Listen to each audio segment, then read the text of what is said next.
पेपरफुटी प्रकरणी शिवराज मोटेगावकरला सीबीआय कडून अटक। मोटेगावकर आरसीसी कोचिंग क्लासेसचा संचालक। लातूर आणि पुण्यातल्या चौकशीनंतर सीबीआयची कारवाई। आंदोलनाच्या भीतीने लातूरमधली शाखा बंद।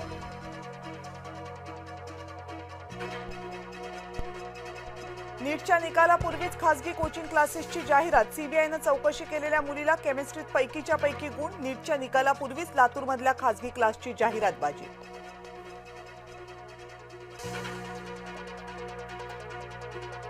नांदेडमध्ये छावा विद्यार्थी आघाडीचं आंदोलन। मोटेगावकर कुलकर्णींच्या फोटोला फासली शाई, तर पुण्यातल्या मॉडर्न कॉलेजच्या बाहेर काँग्रेस ठाकरे गट आक्रमक।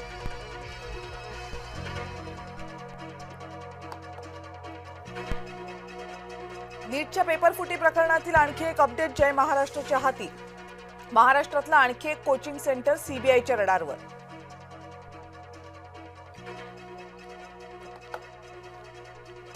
बोंधू अशोक खरातचा आज ईडी ताबा घेणार, सूत्रांची माहिती।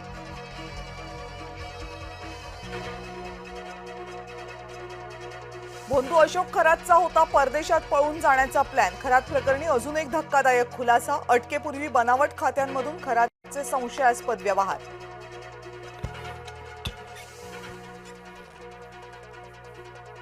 राष्ट्रवादीत अंतर्गत संघर्ष। निवडणूक आयोगाला दिलेल्या 2 वेगवेगळ्या पत्रांमुळे वाद। सुनेत्रा पवारांच्या अध्यक्षतेमध्ये होणार पक्षातील वरिष्ठ नेत्यांची बैठक।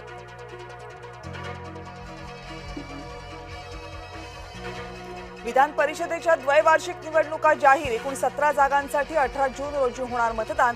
17 जागा स्थानिक स्वराज्य संस्था मतदारसंघांमधल्या। विधान परिषदेत उद्धव ठाकरेंची केवळ 31.58% उपस्थिती। सदस्यांच्या उपस्थितीची आकडेवारी आली समोर।